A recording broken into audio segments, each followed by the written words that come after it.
Welcome to the Park City Pulse, the stories behind the people of our great city. I'm Terry Sidford. And I'm Carla Olson. And today our guest is Barbara Morelli. How'd I do with that? Okay, good. She is a professor of ophthalmology with the University of Utah and an entrepreneur. So Barbara, we're so happy to have you here and talk about your journey, because you've been on a journey. And you have used a tragic situation that happened in your life, and you've turned it into something good for other people.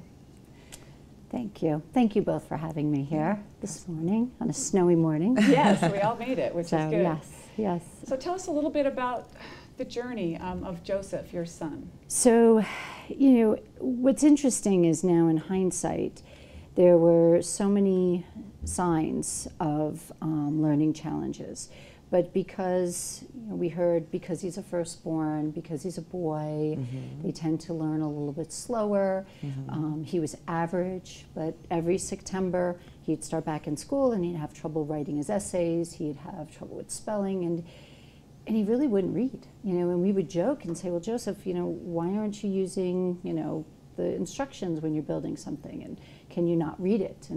And maps, why are they all turned around? Why are you, again, not reading? And we just kept hearing, oh, it's okay, he'll be fine, he'll catch up. And it really wasn't until high school when he had such a struggle with his own self-confidence and identity, because he just felt dumb and stupid, that we really started to inquire, like, what's going on here? But it was a fight, and I think, and we'll get into a little bit with the scholarship, but this is still going on across the country. These kids are still not being recognized, they're still not being diagnosed, they're still not getting the accommodations, they're not being supported, they're having to fight their school systems, fight the legislature in the states to really get what they need just to be successful. And they want to learn. These students want to learn. Yeah, so what was he, so how did you diagnose him? Like, what happened? So it actually got to the point in high school where where he really was failing everything. And math had always been a strong point. He was always excelling in math, and suddenly he was failing math. And that's when we said, something's not wrong, something's not right. And it turned out that his math problems were word problems, and he just could not read the word problems and interpret it and comprehend it. And with the accommodations, which we finally were able to acquire, were through a neuropsych evaluation. So you actually have to get a diagnosis to get the IEP, which is the individual education plan. You meet with the school system and you put together a plan where you actually follow that child and they have measurable outcomes to make sure that they're succeeding. Right, and so as I understand it, I think 3 million people in the United States suffer from dyslexia, right? So yes. What are some of the signs? Like, I often hear that, like, oh, it's a boy, they'll catch up, firstborn, all those things that you said, but what are some signs that other parents can look for when you are talking about dyslexia? So dyslexia is really a reading, it's a language-based reading disorder. Okay. And it's a learning challenge. We call it a learning disability, but it really is it's a brain wiring. Your brain is wired differently. And you struggle with decoding words, so you can't break them down. It's phonemic awareness challenges. So if you can intervene early, if you can catch that child really in the elementary years, you can give them the tools with what's called a structured literacy program. So you basically teach that child to read differently, and you can give them the foundations. That's amazing. That's wonderful. But, and the brain, what's really interesting too is the brain is very plastic when it's when a child is young. That's why they say, a child can learn a second language very easily. But these kids are so smart, they can also slip by. Right. They can learn to compensate. And that's actually one of the key signs, is they're just kind of coasting by. They may excel in math, science. Their brain works, or our brain works, as I'm dyslexic as well, in very much a 3D visual capacity. They've got 3D strengths. They're very good with creativity, building. You'll see these kids gravitate to Legos, to architecture, to engineering. drawing, even music. It's that creativity side. But reading and spelling could be horrific. Handwriting, a lot of people say that you can actually tell a dyslexic student or child or adult by their handwriting and their spelling.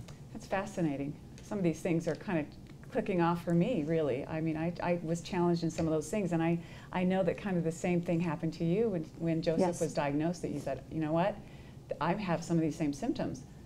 And so that's when you realized that you were also dyslexic? Yes, I've never been formally tested, but I was able to compensate. And like anything, it's a spectrum. You know, there's definitely, and there's a lot of overlap. That's the other thing too, is you can have comorbidities with visual processing issues. That's probably where we flip letters and images and numbers. That's not true dyslexia, that's more the visual processing piece. You can have auditory processing, and very commonly ADHD and attention disorders. And you know, to tease it out, is the child becoming frustrated in the classroom and not focusing because they can't figure out what's being taught to them, or are they definitely jittery because of the underlying attention disorder? And we probably really don't know. But I think what's unfortunate too is so often these kids are probably over-medicated, where they really should just be remediated. Taught different, and right? taught how to read. Right. Fascinating. Wow, you're opening a whole new door to this problem.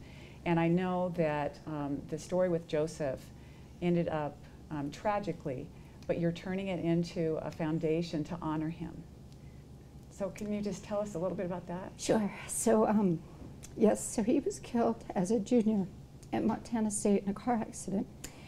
And yes, very tragic. But I think what we realized was, as a family, Joseph was not alone. You know, there were other students, and that's really where we started to say, wow, we had the resources. We had to hire a lawyer, we had to hire tutors, we had to fight the school system, and this was back in New York, to try to get him what he needed. And we started to wonder, how many kids are in the same predicament? And instead of, you know, it sounds crazy, but flowers at a funeral are the biggest waste of money. And we didn't want people to waste money on flowers, and we said, put it into a scholarship. And suddenly this just grew. And we have now awarded 65 students in 22 states around the country $100,000. Oh my gosh. That's incredible. That's incredible. So amazing. how can they find out about your scholarship fund and your organization? So we are listed on understood.org, which is a website that's through the National Center for Learning Disabilities. So we partner with NCLD.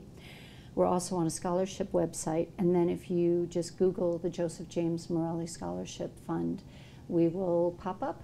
That's fantastic. That's Thank amazing. you. Thank you for this gift to our community and to anybody that has dyslexia.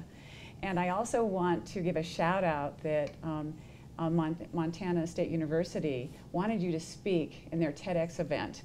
And your speech is about all of this that we've been talking about, dyslexia and the story of Joseph. And the title of your TEDx is Untapped, because of the untapped potential that these people have out there.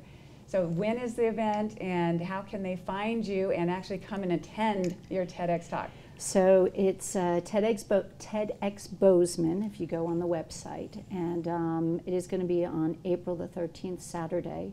So we were going to do a live stream. I don't know if we are, but there may be some links to that, and obviously there's tickets available if anybody's, you know, in that area at that time. Well, great. Well, thank you. And I want everyone to go out there and support Barbara, because she's been through a journey and she's really giving a gift to all of us. And if you think that you might have some of these symptoms, then where can they get checked? Again, so it's a neuropsych eval, but again, if you go through your local school system, and or even for adults, you know, it's amazing, is there stories of adults who have struggled to read even into their 50s or 60s, and suddenly find that really what they needed was, you know, just the right, correct remediation program. Okay, wonderful. All right. Well, thank you so much for being here. And if you think you might, having me. You're welcome. And if you think you might have some of those symptoms, get checked. And and there is hope. There's